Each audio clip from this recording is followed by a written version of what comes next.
What up, y'all? Appreciate you showing up, hanging out, listening to my dumb ass. Like and subscribe. So, as you can tell, I'm a little bit out of my elements. I figure it's snowing. Hasn't snowed for me in a minute. So I'll do a little video. There's a whole bunch of stuff going on, like the FTC. I think there was a document that came out that said, Microsoft says that they have 24 studios or 23 studios, and before they were like, oh, we don't have the studios and all this stuff. And there's so much like kind of minutia that's happening around the industry, and I'm thinking about that, and I'm thinking about, Sony rewrote some translation that was a live translation, but they rewrote it to make it, I don't know, better or sound better. Look, it's a whole bunch of spin. It happens in every kind of place or genre, or whatever the narrative is kind of needed at the time, whether it's by fanboys or by corporations. And I understand the corporate part, depending on the corporation, of course. Like, you think Microsoft, do they lie? I mean, they have in the past. Let's be real, right? Back when Bill Gates was doing the stuck dizzle, and back when Don Matrick and all this stuff, they did whatever. Phil Spencer's a different breed of CEO because he is a gamer, you know what I mean? And so I'm looking at that. I'm looking at Jim Ryan. He's just a businessman. A lot of these people, they're just businessmen, and they're making moves that aren't necessarily good for the industry. And I'm always going to say that. I'm always going to be like, it's all about the industry at the end of the day. And if anybody, the big three, the big four, it don't matter how many there are, whoever is out here making moves, big moves, if you're harming the industry, I don't like you. And that's why fundamentally I don't like Sony. They've been doing this for decades. They did it to the Dreamcast. They destroyed Sega in the hardware division, and so I got no love for Sony in that respect. Not to say that their studios don't do good work, but as a corporation, they've been on this plan, on this kind of trajectory for years. And it's not nice. It's something that I don't appreciate. It's something, as a fan of video games, I'm like, why are you hurting the industry, basically? It's snowing real good out here. Oh, by the way, I'm in, if y'all didn't know, I'm in Chicago right now. So, I posted on Instagram a picture like, I haven't seen snow in decades. I've been down in the South for a minute. So this is like Disneyland to me right now. It's cold as hell. It's at 30-something degrees, and I'm good. I'm like, I love this. But anyway, a little tangent. But that's just the New Yorker in me. Coming back to a little bit of the flurries. You know what I'm saying? But anyway, this whole thing with the narratives and all these things and rumors and everything else. Bottom line is, the game industry, is it healthy? Doesn't matter what the individual companies are doing as far as making moves for themselves, but if they are harming the industry as a whole, even in part, then I will have a problem with any corporation that does that. And that's why mainly I have a problem with Sony. What they've been doing this whole generation, manipulating the narratives, manipulating the public, basically, just making this whole industry worse than it should be. Like I said, the talented studios are not equal to the behavior of the politics within this said studio, within the hierarchy, within the boss structure, the higher ups of Sony. Like I said, these corporations, they're here to make money, but you can do this in a way that is not detrimental to the overall health of the studios and the overall health of the industry. You look at Embracer, they canceled, 29 games? Like 29 games. That's 29 studios working on games. Or let's assume that, that's the assumption that each game had its own studio. Let's assume, you can cut that number in half. Each studio was working on 2 separate titles. That's still a lot. That's, what was that, 19 plus games, right? It's crazy. So, this is I was going to say this is an inflection point, but this is a symptom of that rapid expansion that happened during COVID, and everybody is resetting. Now it's about time for Sony's reset.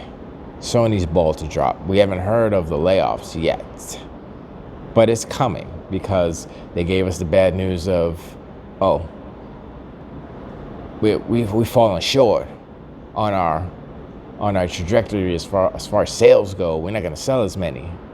So what does that mean? Oops, minus $10 billion. I know it's a broken record at this point, but still, minus $10 billion doesn't mean everybody still gets their job, still keeps their job. Minus $10 billion means some games are going to be canceled. Minus $10 billion means some more studios are going to be closed, or I mean that's the worst possible outcome. But you know, it's the reality of the video game industry right now. Now, the bright side is that this is a correction from COVID, right? This is a correction from all the hiring, the overhiring and such.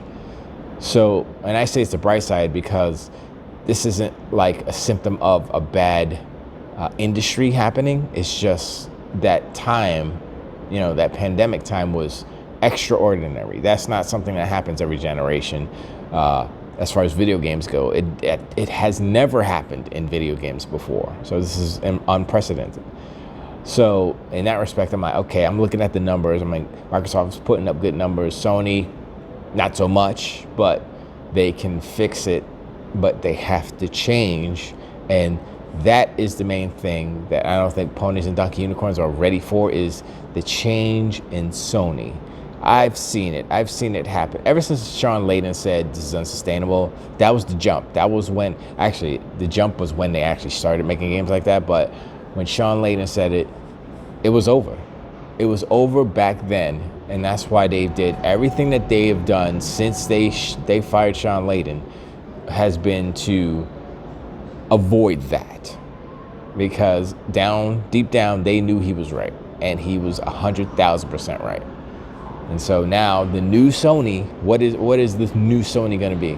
You know, how are they going to maintain that posture, maintain that position, maintain the first place stature that the ponies and donkey unicorns would love for them to keep, at the same time creating the same quality of games? They can't.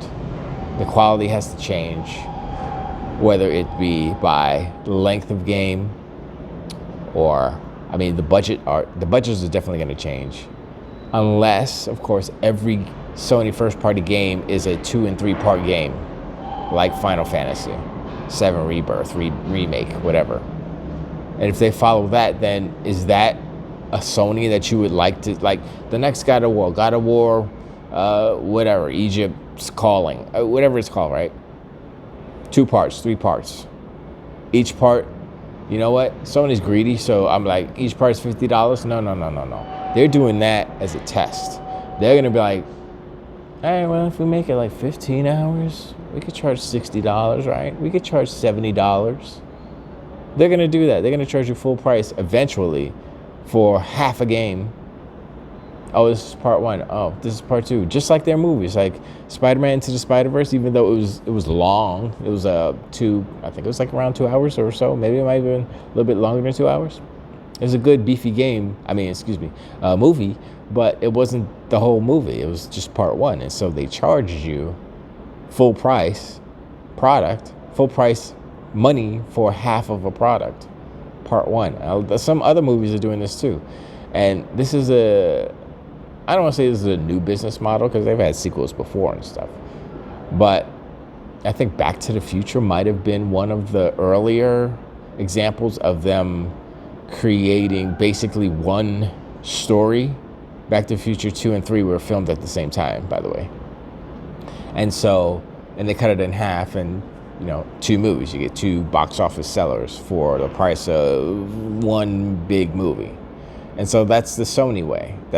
They're translating that kind of business model into video games. Will it work? We'll see. Is it a good idea? It's not a bad idea. But if their whole foundational movement for their business is that a company that you want to support? Is that where you want games to go as far as PlayStation is concerned? And are you willing to spend $100 to $150 for those exclusives, those first party exclusives? That's the question y'all gotta ask yourselves. But anyway, appreciate you hanging out, showing up. This time I like and subscribe. Had a little technical difficulty, so I had to move it on the inside.